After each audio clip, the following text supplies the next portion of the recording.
Wala pa pong perfect sa atin, pero patuloy po tayong binabago at binabago ng Panginoon.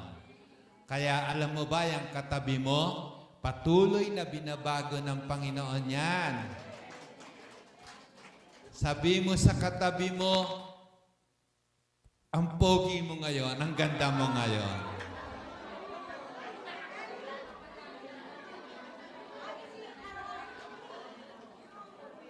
Dahil ang mga anak ng Diyos ay patuloy na dinidevelop, pinapaganda, pinapalusog, araw-araw ng Panginoon. So, ang ating pong title ay pinamagatan nating Developing Character. Okay? At yan po ay matatagpuan po natin sa 2 Corinthians chapter 3:18. Tayo po tayong lahat, tayo po'y tumayo. At basahin po natin ang napakagandang Word of God na ito po ay para sa ating lahat. Sino po ang gustong pagpalain ng Panginoon? Alam niyo po bang nakatakda tayong pagpalain ng Panginoon? At ito po ang gagamitin niyang Word of God. Ready, go. Dahil naalis na, nakikita na natin at ang kapangyarihan ito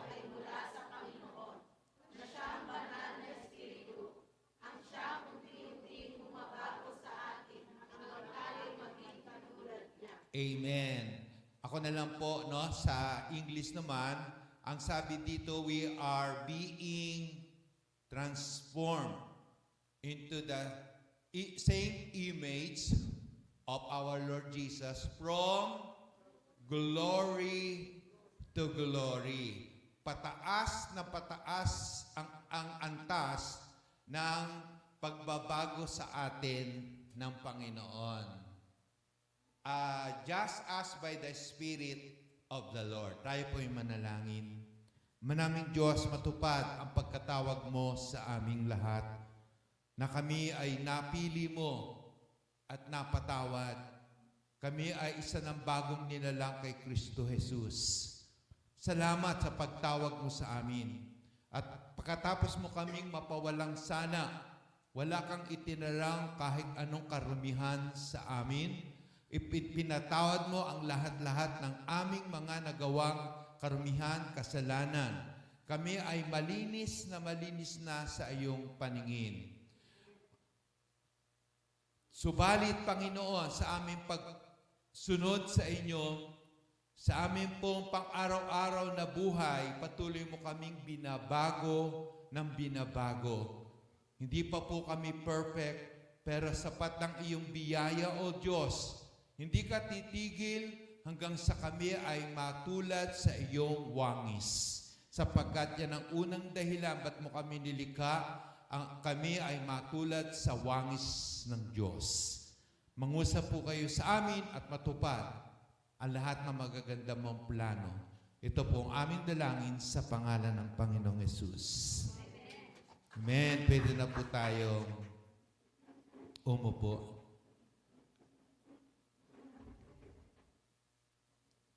Gusto po ng Panginoon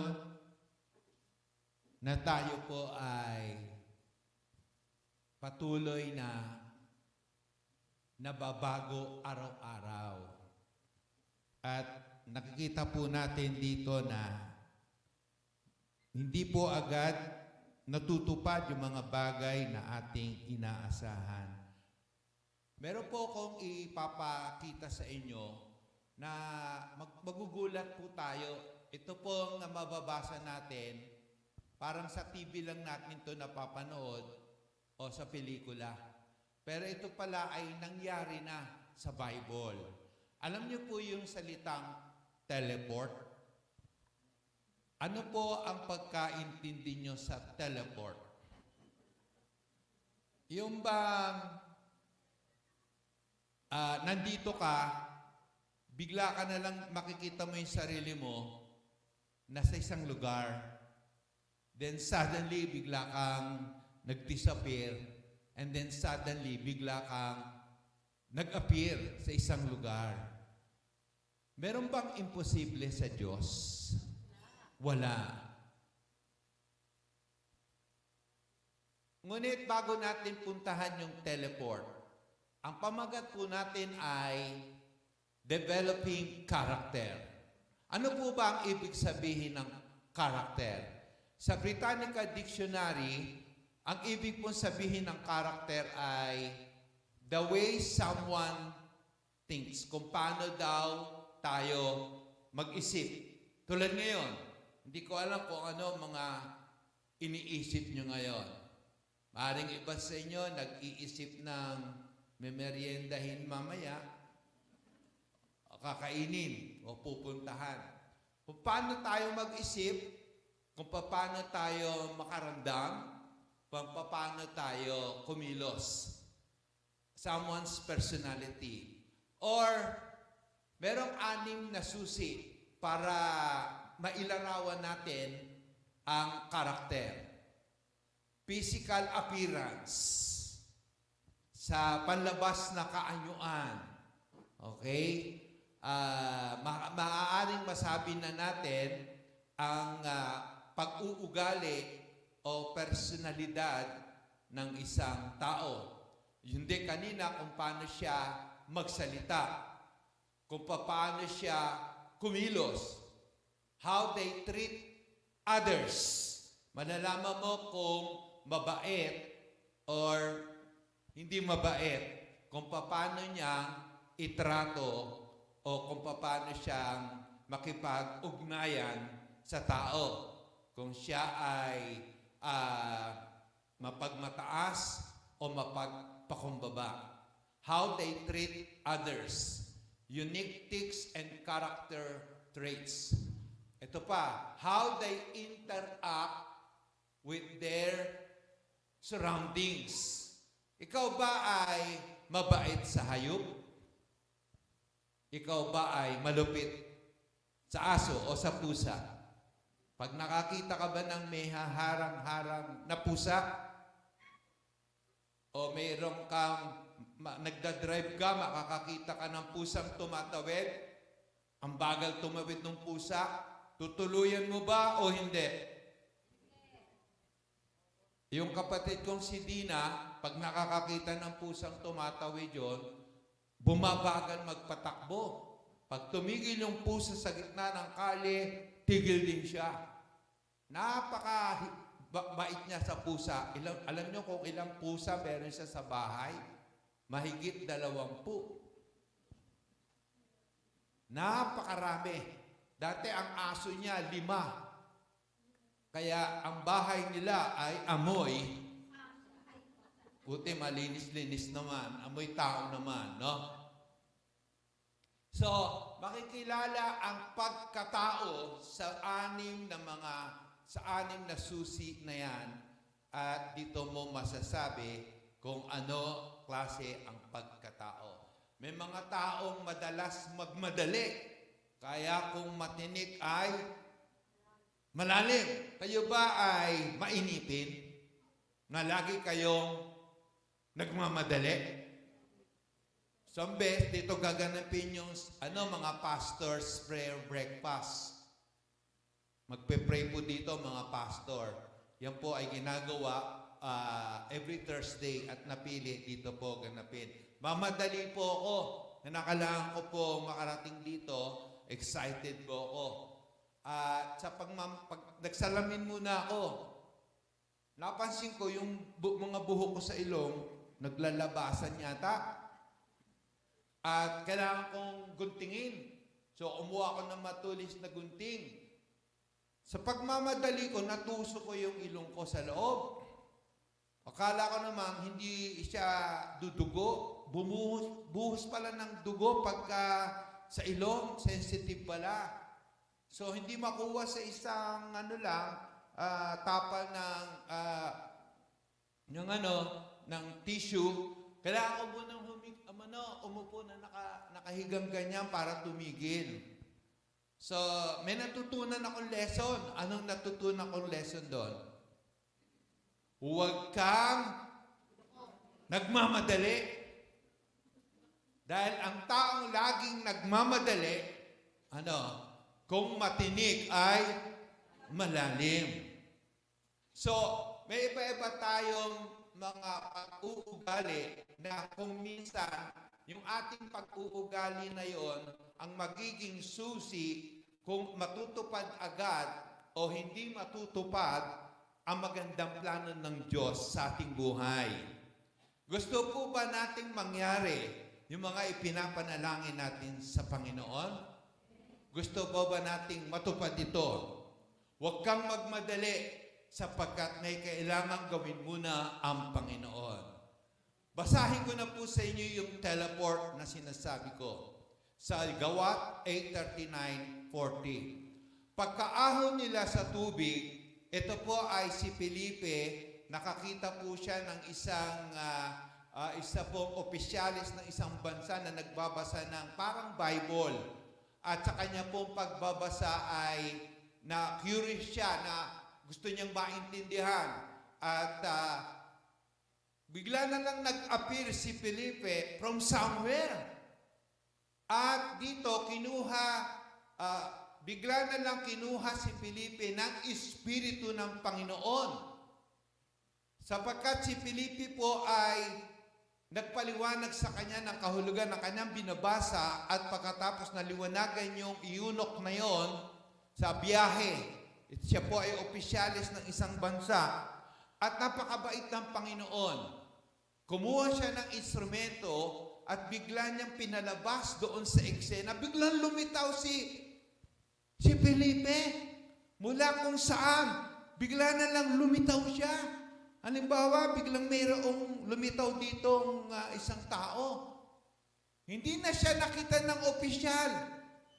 Pero masaya siya, nagpatuloy sa kanyang paglalakbay. Yung eunuch na yun, masaya nagpatuloy.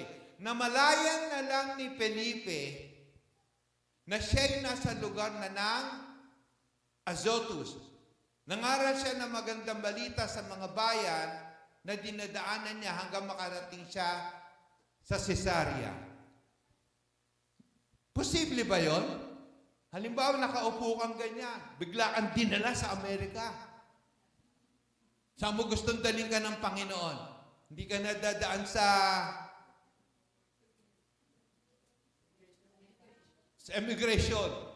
Bigla kang dinala sa Mindanao, sa gitna ng Abu Sayyaf, para mag-share ng gospel. Bigla ka na nang dinala kung saan na wala ka. Pwede palang gawin ng Diyos yun? Wala palang imposible sa Diyos.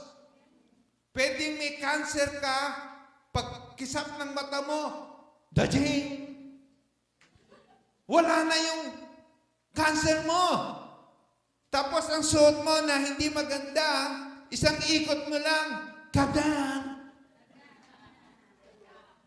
Naka-blouse ka na maganda. Bestida. O kaya nasa isa kang maliit na bahay. Pag-angat lang ng mukha mo, gabling. Bigla kang nasa mansyon. Pwede bang gawin ng Diyos yun? Instant? Ako naniniwala ko pwedeng gawin ng Diyos yun. Walang kalaman-laman yung bulsa mo. Bigla na lang. Ayun na. Inunahan na ako na sister. Nagulat ka pag angat mo, may 3,000 kang nakuha. Naalala ko tuloy si Ate Annalyn, no? Tinaas niya yung pitaka, walang laman. Panginoon, ikaw nang bahala. Maya-maya, bigla nga may dumating. Isang tao, pangalawang tao, yung anak niya na hindi niya inaasahan, nakakuha siya ng 3,000. May imposible ba sa Diyos? Pag ginusto ng Diyos, kaya niyang gawin. Pero bakit hindi niya instantly ginagawa ng Diyos? Hindi niya instant, parang noodles, instant. Di ba ngayon, panay instant? Instant coffee, instant noodles, instant, ano pang instant? Pwedeng gawin ng Diyos Katulad ng ginawa niya kay Felipe, bigla na siyang sumipot from somewhere. Pwede niya tayong ibahin agad ang sitwasyon. Pwede niya kagad ibigay yung ating mga inaasahan sa buhay. Pwede niya agad papangyarihin yung mga imposibleng bagay sa ating buhay. Yung bahay mo na parang magigiba, kumurang pa lang konti, bigla nang naging nakatayo na. Okay? May dahilan ang Diyos. Katulad ng Israel. Pwede naman gawin ng Diyos sa Israel mula sa Ehipto na sila'y inalipin ng ilang years. 400 years pagkaalipin. Pwede namang instantly ilipat, i-teleport sila ng Diyos sa Promised Land, sa Kanaan. Kasi nagawa niya dito Kay Felipe, pwede niyang i-teleport in a matter of seconds lang. Natulog kayo. Pwede sabihin ng Lord, pagising nyo, nasa Promised Land na kayo. Pero hindi ginawa ng Diyos. Ilang taon bago sila nakalipat sa Promised Land. Alalahanin ninyo kung paano kayo ginabayan ng Panginoon ang inyong Diyos sa paglalakbay ninyo sa disyerto sa loob ng 40. Matagal ba yung 40 years? Kung ako ay 60 na ngayon, then 100 na ako. Parang, Lord, ayoko ng ganong katagal. Noong kami nagpakasal ni Cynthia, hindi agad kami nagkaanak. At nagtataka kami, 1 buwan na, wala pa. 2 buwan na, wala pa. 3 buwan, wala pa. May nangangamusta, mga nino, mga kaibigan. Ano, meron na ba? Wala pa. 4 na buwan, wala pa. Sabi ko, Lord, natutulad yata kami sa iba, 1 taon, 2 taon. Si Sister Dayan nga, kung kilala niyo Sister Dayan, 18 years bago nagkaroon. Lord, ayoko po ng 18 years bago kami magkaanak. Nag-decide ako, ewan ko kung nasabi ko sa kanya, mag-fasting. Fasting ako ng ilang araw. Sabi ko, Lord, huwag mong patagalin. Gusto na namin magkaanak. Gusto na namin magka-baby. Gusto na namin.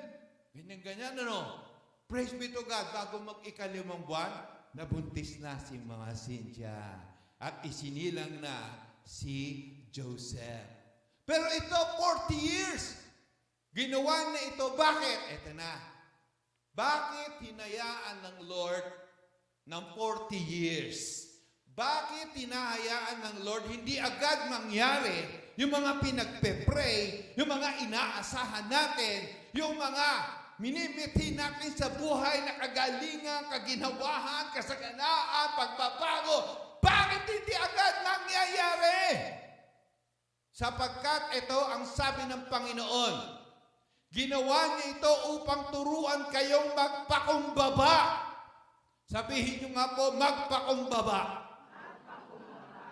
At sinubok niya kayo upang malaman kung ano talaga ang nilalaman ng inyong puso.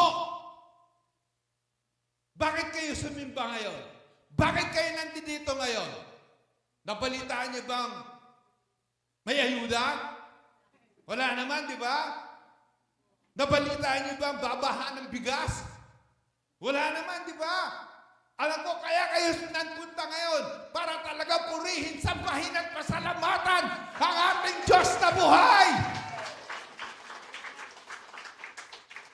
Pwede tayong magpunta kung saan, pwede tayong may gagawin. Pero mas pinili natin sa puso natin na ilaan ang oras na ito para sambahin, purihin at pasalamatan ng ating Diyos. At nakikita yan ng Panginoon, kaya sinisigurado ko sa iyo, kapatid, magpatuloy ka lang, pagpapalain ka ng Diyos. Sabihin mo sa katabi mo, tiyak na tiyak, pagpapalain ka ng Diyos.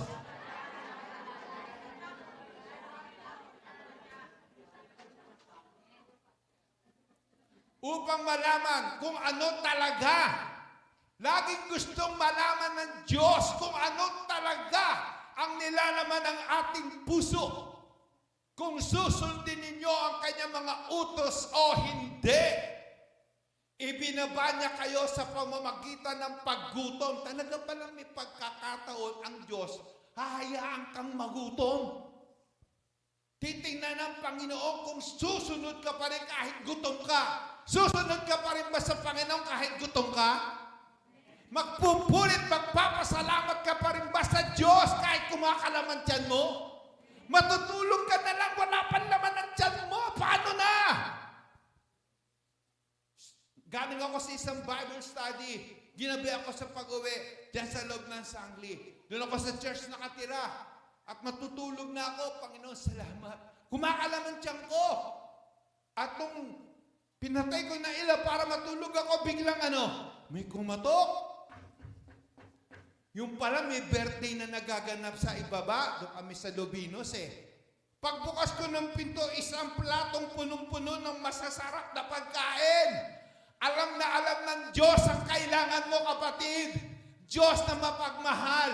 Diyos na namatay sa krus para sabihin mong hindi kanya naaalala, hindi niya nakikita ang iyong sitwasyon. Kapatid, sinasadya, may pagkakataon sasadyain talaga ng Panginoon, wala kang kapera-pera para malaman mo kung gaano katapat ang Diyos na buhay. Minsan sasadyain ng Panginoon talagang magkasakit ka para malaman mo na may kapangyarihan ng Diyos mong magpagaling ng karamdaman. May pagkakataong loloobin ng Diyos na magkaroon ka ng sitwasyon na hindi mo alam kung anong kasagutan upang ipakita sa iyo ng Diyos na walang imposible sa Kanya, na ang sino mang sasampalataya at magtitiwala ay hindi mapapahiya at hindi mabibigo, na sino mang tatawag sa Panginoong Yesus ay maliligtas. Sasadyain ng Panginoon yon. Pwede niyang ibigay agad. Pwede niyang gawin agad sa iyo yung hinihingi mo. Pero bakit hindi? Meron mo nang gustong i-develop sa atin ang Panginoon. Kung maiinip, may dahilan ang Diyos kung bakit niya pinapahintulot ang mga bagay na kung minsan ayaw natin. Ibinaba niya kayo sa pamamagitan ng paggutom sa inyo. At pagkatapos, binigyan niya kayo. Yun ang maganda doon, At pagkatapos, pinakain sila ng special menu. Wala pa nakakakain ng mana. Wala pa. Sila pa lang. Maaring may ipakain sa iyo ang Panginoon matapos kang magutom na napaka-special. Crispy pata na hindi nakaka-kolesterol. Ikaw pa lang ang makakatikim niyan. Kanin na hindi nakakataba.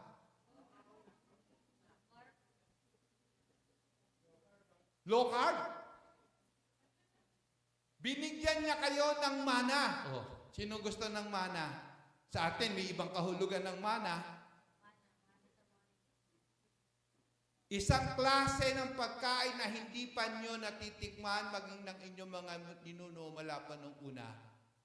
Ginawa ito ng Panginoon para ituro sa inyo na hindi lang sa tinapay nabubuhay ang tao, kundi sa bawat salita ng Panginoon.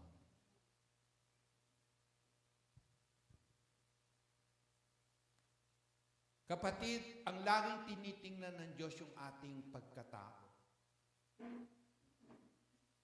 Maaring sa lipunan, mataas ang tingin sa atin ng kapitbahay natin. Ginagalang at tayo ay pinagpipitagan sa ating lipunan. Pero ninyo mga kapatid, hindi nai-impress ang Diyos sa panlabas nating kaanyuan. Lagi siyang tumitingin sa puso.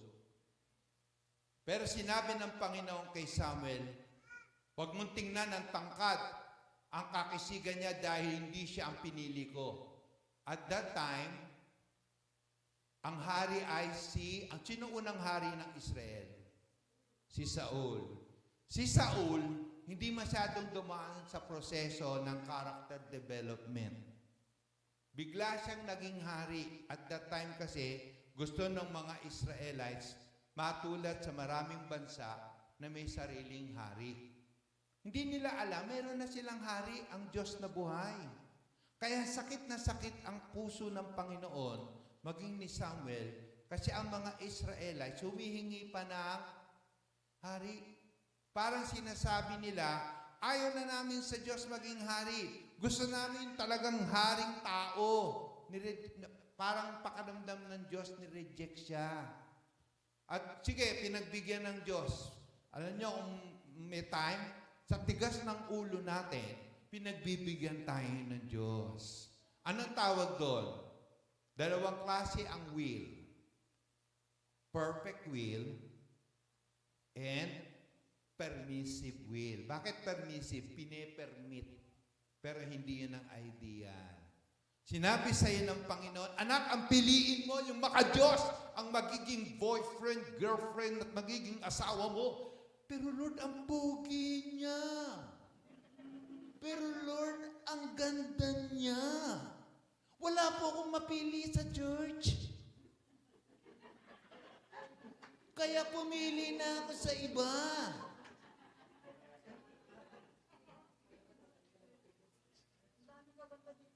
Dami maganda, dami pogi, tumingin ka sa paligid. Oh. Hallelujah. At kung wala kang mapili dito, mag-antay ka lang, may ipadadala ang Diyos na buhay. Nung nagpe-pray na ako na mapapangasawa, sa totoo lang, for the first time, aminin ko sa inyo, atin-atin na lang to.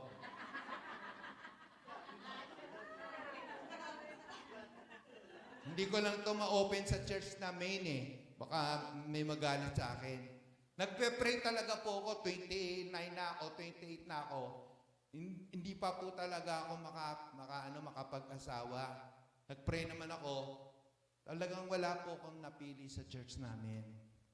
Bagamat marami naman pong cute, maganda. Hindi ko po alam, hindi po. Hiniling ko sa Panginoon. Then, one day, one beautiful sunny day, a lady appeared from the door. At nagtama yung mga mata namin. Di ba? Is that an accident?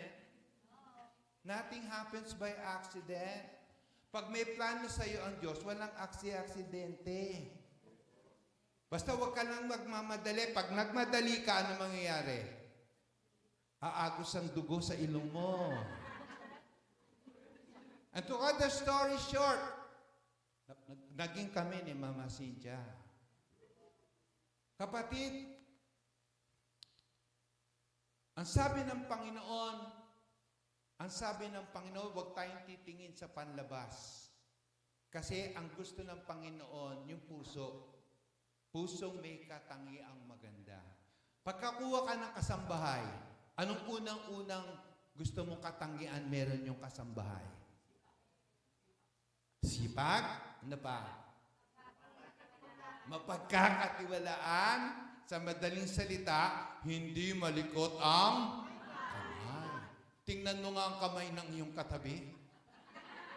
Maganda, di ba? Malambot.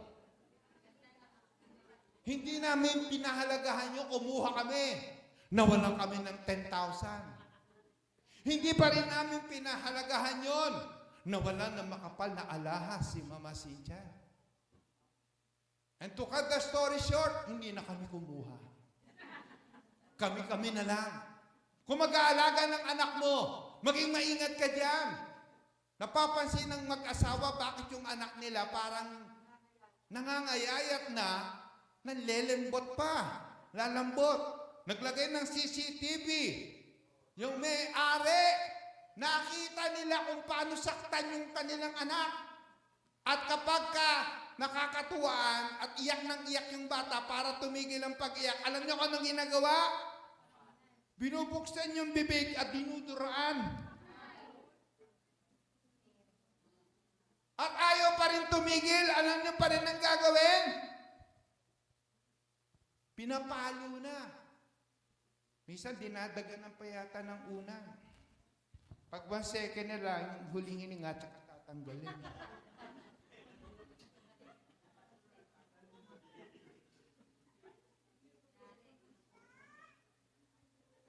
Ngayon, ang Diyos lang, sabi ng Panginoon kay Samuel, huwag kang titingin. Oo, mukhang mabait yan. Oo, mukhang magalang yan. Oo, mukhang mayaman. Oo, lahat naman, mayroon nga, pag nanliligaw, di ba? Pagka nagpo-propose, kala mo, di makabasa pinggan, ang bait-bait eh. Pag ako na pangasawa mo, walang latay na dadapo sa'yo. Ang langit at bituin, susingkitin ko yan. Gagawin kong kwenta sa iyong mga leeg. Yung pala, pasapasa ang ibig sabihin nun. Ngayon, napili ni Samuel yung isang si Abinadab. Matangkad, makisig. Talagang mukhang hari. Pero sabi ng Lord, hindi siya. Hindi ko siya pinili. Sabi, nakaraan na kay Samuel lahat. Pero, sabi ng Lord, wala akong napili dyan. Wala ka na bang anak? Sabi ni Samuel. Sabi naman ng tatay nila, nila Abinadab. Meron pa, kaya lang nasa pastulan, nag-aalagan, ay, pasundo mo, hindi tayo magsisimula ng seremonya hanggang hindi siya dumadating. Dumating, isang batang gusgusin, 16 years old or 15, si David. Pagkita ni Samuel ng usap ang banal na espiritu sa kanya, sabi, siya ang pinili ko, siya magiging hari. Pwede magtaka si Samuel, paano magiging hari to? Mukhang walang alam sa gera. Mapula-pula ang kutis niya. Siya ang pinili ko, buhusan mo na agad siya ng langis. Kasi kitang-kita ng Diyos ang puso ng taong ito. Nakita ko sa taong ito mapagpakumbaba. Nakita ko sa taong ito magiging masunurin kapag ito'y nahubog ko. Hindi perfect si David. Hindi tayo perfect. Pero hinuhubog tayo ng Panginoon. At pagka 16, pero alam niyo kung ilang taon bago naging hari si David, walaan niyo. Bago naging hari si David, ilang taon? Naging hari siya sa edad na 30 o 30 pataas. Ilang years yun? Mga kapatid.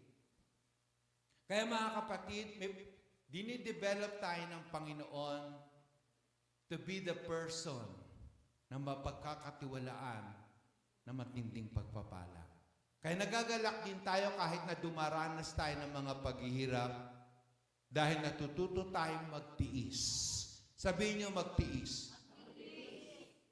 Gano'n na kahaba ang inyong pagtitiis? Sa English, perseverance or patience. Pag na-perfect tayo sa patience at sa perseverance, mapaperfect na tayo sa marami pang bagay. Alam natin ang pagtitiis ay nagpapabuti sa ating. Ang pagtitiis pala ay nagpapabuti sa ating pagkatao. At kung mabuti ang ating pagkatao, may pag-asa tayong makakabahagi tayo sa kadakilaan ng Diyos. At hindi tayo mabibigo sa ating pag-asa dahil ipinadama ng Diyos sa atin ang kanyang pagmamahal sa pamamagitan ng banal na espiritu na ibinigay niya sa atin. Noong na-develop na si Haring David na maging hari, napaka-maawain niya, napaka-fair niya, napakabuti niya. Si Saul, napakainit ng ulo, nagkamali ka lang, patay ka kay Saul. Hindi ka sumunod sa gusto niya, tepo ka kay Saul. Pero si King David, ang layo. Bakit? Dumaan sa tamang proseso si David, si King Saul. Alam niyo ba, ngayon pa lang gustong-gusto na tayo, gusto nang ibigay ng Diyos yung hinihiling natin eh. Alam niyo, may pumipigil lang sa Diyos. Alam niyo kung ano? Baka yung pagpapala ay maging, pagpapalo. Sa halip na ikahaba ng buhay mo, ikakaiksim. Naikwento ko na malamang sa inyo, pero sa iba hindi pa. Alam niyo, tumama ng Doto 2 beses, nagtatrabaho sa Bautista Hospital. Kilala niya, nabalitaan niyo? 2 beses nanalo ng loto. Mga mahigit kumulang ng magkano? Tingin ko mga kulang-kulang 100 million. Hindi pa. Sa cell group natin. Sa cell group ko, nakwento ko. Kung ikaw may 100 million, anong gagawin mo sa pera? Ikaw, Ate Carmela, pag may 100 million ka, anong gagawin mo? Hindi mo pa alam. Ikaw, Ate Elna, hindi mo alam? Hindi. Ikaw, Ate Presi. O yun, bibigyan daw tayo tig 1 milyon. Oo naman. Kala ko bibili kayo ng eroplano. Isa niyan may ipapark yun. Ayun, magpapatayo kayo ng building. Hallelujah. Alam niyo nangyari doon sa asawa ng babaeng to? Namatay agad. Isa, pagkapanalo, 2 taon namatay agad. Bakit? Bakit namatay? Gabi-gabing inom, sugal, happy-happy. Na dapat, pampahaba ng buhay. Lalong umiksi. Gusto ng Diyos na yung parang pagpalain ka na. Kaya na, ang kinakatakot ng Diyos, baka yung maging daan para mawala ka sa Panginoon. Ikaw ay mamatay agad. Ikaw ay makulong. Ikaw ay magkasakit. Ikaw ay mapahamak. Hindi yan ang gusto ng Diyos. Ang gusto ng Diyos, magkaroon ka ng mahabang buhay, malusog na buhay, punong-puno ng kapayapaan at kagalakan. Kaya kapag papalain at itataas ng Diyos na buhay, pero nakita niya ang puso natin na hindi pa handa. Nagtiis-tiis ka muna dahil hindi nahuhuli ang pagkilos ng Diyos sa kanyang plano sa ating buhay. Kaya kapatid, pakisabi sa katabi mo, tiis-tiis pa more.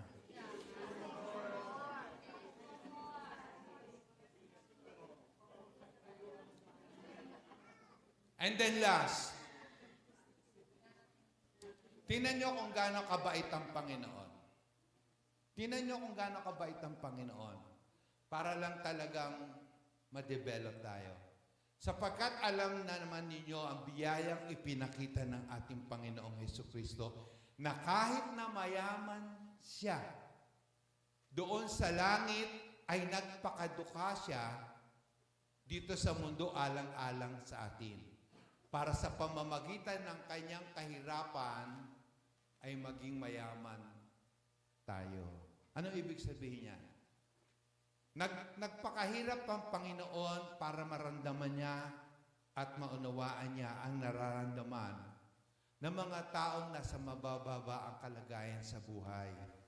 Na kapag ito ay lumapit sa Kanya, ay mauunawaan niya at matutulungan niya na ito'y umangat. Kapag ang isang tao biglang yumaman, ano mangyayari? May kayabangan siya.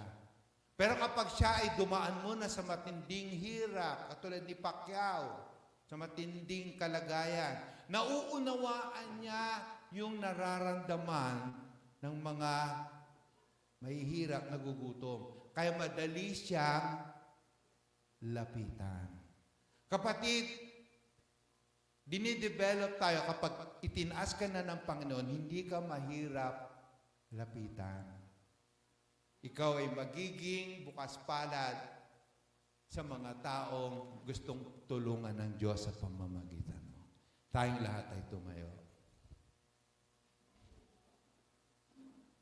Salamat po aming Diyos. Napakabuti mo po sa amin. Instantly, you can easily bless us. You can teleport us from poverty to riches, from sickness to health.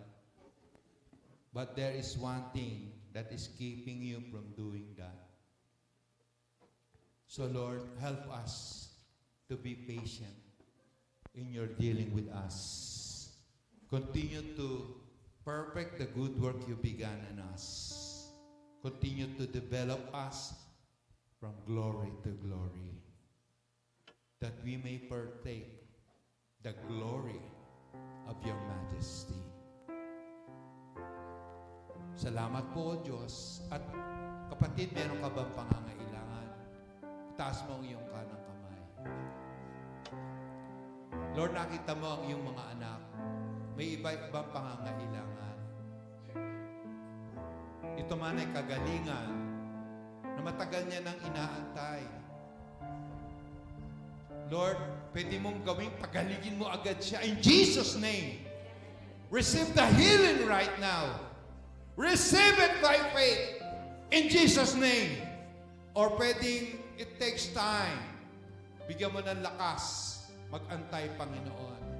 Yung mga may nag-aantay ng promotion, ng breakthrough sa negosyo, ng trabaho, ng pamilya, ikaw nakakaalam ng perfect time, Lord. Tulungan mo maging patyaga sa pag-aantay. Sapagkat lahat ng humihingi, binibigyan, lahat ng kumakatok, binubuksan, lahat ng naghahanap, makakasumpong. Inaangkin namin ang kasagutan sa lahat ng aming panalangin sa pangalan ng Panginoong Yesus. Amen.